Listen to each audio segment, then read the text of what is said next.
24 വാർത്താ സംഘത്തെ ആക്രമിച്ച കോൺഗ്രസ് നേതാവിനും സംഘത്തിനുമെതിരെ പോലീസിൽ പരാതി നൽകിയിട്ടുണ്ട്. തേക്കട അനിൽകുമാർ, ഷാനവാസ് കുമാർ എന്നിവർക്കെതിരെ വട്ടപ്പാറ പോലീസിലാണ് പരാതി നൽകിയത്. അക്രമത്തിൽ പരിക്കേറ്റ ക്യാമറാമാൻ രഞ്ജിത്ത് ഫ്രാൻസിസ് തിരുവനന്തപുരം ജില്ലാ ആശുപത്രിയിൽ ചികിത്സ തേടി. വെമ്പായത്തു നിന്ന് കാണാതായ 16-കാരൻ ട്രെയിൻ തട്ടിമരിക്കുകയും ബന്ധുക്കളെ അറിയിക്കാതെ അജ്ഞാത മൃതദേഹം എന്ന നിലയിൽ സംസ്കരിക്കുകയും ചെയ്ത ഇപ്പോൾ നമ്മൾ പറഞ്ഞ ആ വാർത്ത റിപ്പോർട്ട് ചെയ്യുന്നതിനിടെയാണ് കോൺഗ്രസ് നേതാവിന്റെ പ്രതികരണം എടുത്തില്ല എന്നാരോപിച്ചുള്ള അക്രമം. MG പ്രതീഷ് തുടരുന്നുണ്ട്. പ്രതീഷ്, എന്താണ് കൂടുതൽ വിവരങ്ങൾ? പ്രതീഷ്, അറിയത്ത് തീർത്തും ദൗർഭാഗ്യകരമായ സംഭവമാണ് ഇന്നലെ രാത്രി ഉണ്ടായത്. കാരണം ഒരു മകനെ കാണാതാവുകയും പിന്നീട് ആ മകൻ ട്രെയിൻ തട്ടി മരിച്ചു, ആ മൃതദേഹം പോലും ആ കുടുംബത്തിന് കാണാൻ കഴിഞ്ഞില്ല എന്നുള്ള അത്തരത്തിൽ ദാരുണമായൊരു വാർത്ത റിപ്പോർട്ട് ചെയ്യാനാണ് 24 സംഘം ഈ വെമ്പായം തേക്കടയിലെത്തിയത്.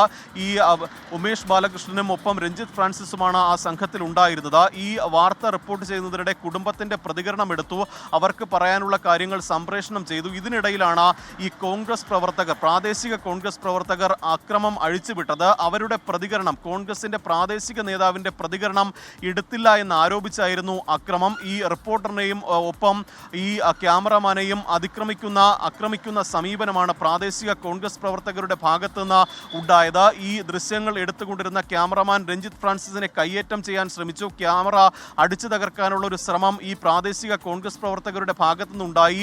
ഈ 24 സംഘത്തെ അവിടെ തടഞ്ഞു വെക്കുന്ന ഒരു നിലപാട് പോലും ഉണ്ടായി. ഇതിന് പിന്നാലെയാണ് ഈ 24 ഇപ്പോൾ പോലീസിൽ പരാതി നൽകിയിരിക്കുന്നത്. അവിടുത്തെ പ്രാദേശിക കോൺഗ്രസ് നേതാവായ തേക്കട അനിൽകുമാറിന്റെ നേതൃത്വത്തിലുള്ള സംഘമാണ് അത്തരത്തിൽ അതിക്രമം അഴിച്ചുവിട്ടത്. ഈ അനിൽകുമാറിനെതിരെയും ഷാനവാസ് കുമാർ എന്നിവർക്കെതിരെയുമാണ് നിലവിൽ പോലീസിൽ പരാതി നൽകിയിരിക്കുന്നത്. ഈ അതിക്രമത്തിൽ സാരമായി പരിക്കേറ്റ ക്യാമറാമാൻ രഞ്ജിത്ത് ഫ്രാൻസിസ് ഇന്നലെ ജില്ലാ ആശുപത്രിയിൽ ചികിത്സ തേടിയിട്ടുണ്ട്. ഇതിൽ ശക്തമായൊരു നടപടി ഉണ്ടാകുമെന്നതാണ് പോലീസിന്റെ ഭാഗത്ത് നിന്ന് അറിയാൻ കഴിയുന്നത്. ഒപ്പം മന്ത്രി GR അനിൽ ഉൾപ്പെടെ ഈ വിഷയത്തിൽ ഇടപെട്ടിട്ടുമുണ്ട്.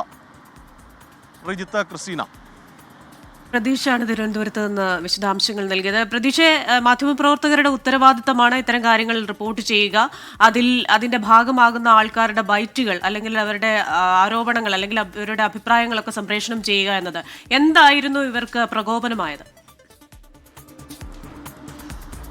ക്രിസ്റ്റീന, തീർത്തും പബ്ലിസിറ്റി സ്റ്റണ്ട് എന്നതിനപ്പുറം ഇതിൽ ഒന്നും പറയാനില്ല. കാരണം ഒരു കുടുംബത്തിന്റെ പ്രതികരണം, ആ പ്രതികരണം അല്ലെങ്കിൽ ആ കുടുംബത്തിന് പറയാനുള്ള കാര്യങ്ങൾ, അവരുടെ ആരോപണങ്ങൾ, പരാതികളാണ് പ്രധാനമായും പ്രേക്ഷകരും അധികൃതരും അറിയേണ്ടത്. ആ പ്രതികരണം എടുക്കുന്ന ഘട്ടത്തിലാണ് ഈ കോൺഗ്രസ് നേതാവിന്റെ പ്രതികരണം എടുത്തില്ല എന്ന് ചൂണ്ടിക്കാണിച്ച് അവിടെ വലിയ അതിക്രമം അഴിച്ചുവിട്ടത്. കാരണം മണിക്കൂറുകളോളം അത്തരത്തിൽ ഒരു അതിക്രമമാണ് ഈ പ്രാദേശിക കോൺഗ്രസ് പ്രവർത്തകരുടെ ഭാഗത്ത് നിന്ന് ഉണ്ടായത്. അവിടെ അവർ ഈ പ്രതികരണം എടുക്കുന്ന ഘട്ടത്തിലൊക്കെ തന്നെ അവരവിടെ ഉണ്ടായിരുന്നു. പക്ഷേ അവരുടെ പ്രതികരണം എടുത്തില്ല എന്ന് പറഞ്ഞ വലിയ തരത്തിലൊരു അക്രമമാണ് അവിടെ ഉണ്ടായിരുന്നത്. കാരണം ഈ കുടുംബത്തിന്റെ പ്രതികരണം എടുക്കുന്നതിലടക്കം ഇവർ തടസ്സം നിന്നു. കാരണം ഈ ദൃശ്യങ്ങൾ എടുക്കുന്ന ഘട്ടത്തിൽ ക്യാമറയ്ക്ക് നേരെ വരികയും ഈ ദൃശ്യങ്ങൾ എടുക്കാൻ സമ്മതിക്കാത്ത തരത്തിലുള്ള നിലപാടുകൾ ഈ പ്രാദേശിക കോൺഗ്രസ് പ്രവർത്തകരുടെ ഭാഗത്ത് നിന്ന് ഉണ്ടായി. അങ്ങനെ മണിക്കൂറുകളോളം അത്തരത്തിലൊരു അതിക്രമമാണ് ഇവരുടെ ഭാഗത്ത് നിന്ന് ഉണ്ടായിട്ടുള്ളത്. ഈ ഒരു ന്യായം മാത്രമാണ് അവർ പറയുന്നത്. ഇതിൽ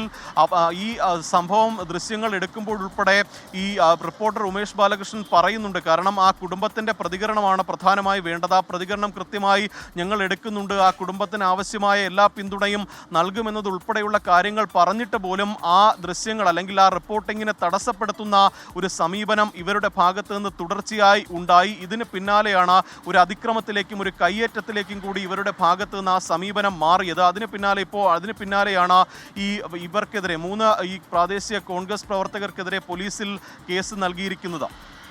ശരി, MG പ്രതീഷാണ് തിരുവനന്തപുരത്ത് നിന്ന് വിവരങ്ങൾ നൽകിയത്. ഈ വെമ്പായത്ത് നിന്ന് കാണാതായ 16-കാരൻ ട്രെയിൻ തട്ടി മരിക്കുകയും ബന്ധുക്കളെ അറിയിക്കാതെ അജ്ഞാത മൃതദേഹം എന്ന നിലയിൽ അത് സംസ്കരിക്കുകയും ഒക്കെ ചെയ്ത സംഭവം, അത് വലിയ വിവാദമായിട്ടുണ്ട്. ഒരു വലിയ ദുരൂഹത അതിൽ സംശയിക്കപ്പെടുന്നുണ്ട്. ആ വാർത്ത റിപ്പോർട്ട് ചെയ്യുന്നതിന് വേണ്ടിയാണ് 24ന്റെ വാർത്താ സംഘം എത്തിയത്. അതിനിടയിലാണ് ഈ കോൺഗ്രസ് നേതാവിന്റെ പ്രതികരണം എടുത്തില്ല എന്നൊരു ദുർബല ന്യായം മുന്നോട്ട് വെച്ചുകൊണ്ട് ഇങ്ങനെ 24 വാർത്താ സംഘത്തിന് നേരെ ആക്രമണം ഉണ്ടായിരിക്കുന്നത്. അതിൽ പോലീസിൽ പരാതി നൽകിയിട്ടുണ്ട്. കർശനമായ നടപടികൾ തുടർന്ന് പോലീസിന്റെ ഭാഗത്ത് നിന്ന് ഈ വിഷയത്തിലുണ്ടാവട്ടെ.